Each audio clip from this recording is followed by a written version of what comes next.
এই তিনবার তারা ক্ষমতায় এসে বাংলাদেশকে ছুপ ছুপ রক্ত আর খাড়ি খাড়ি লাশ উপহার দিয়েছে। 96 সালে ক্ষমতায় আসার আগে হাত জোড় করে তারা জনগণের কাছে ক্ষমা চেয়েছিলেন। অতীতে আমাদের দল বাংলাদেশের জনগণের সাথে যে অন্যায় আচরণ করেছে, যে জুলুম করেছে, আমরা বিনা শর্তে মাপ চাই। একটিবারের জন্য আমাদেরকে আপনারা ক্ষমতায় দিন। আমরা ভালো হয়ে গেছি, এখন দেশের জন্য ভালো কিছু করতে চাই।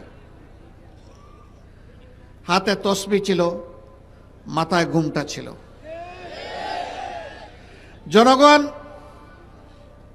সহজ সরলভাবে ধারণা করেছিল তাদের মানসিকতার পরিবর্তন হয়েছে, কিন্তু না।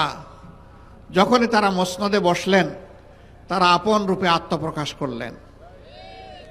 আপনাদের মনে থাকার কথা, তৎকালীন প্রধানমন্ত্রী চট্টগ্রামে গিয়ে বলেছিলেন, চট্টগ্রামের নেতাদেরকে তিরস্কার করে, একটা হত্যাকাণ্ডের ঘটনাকে কেন্দ্র করে, তোমরা কি হাতে চুড়ি পরে বসে আছো?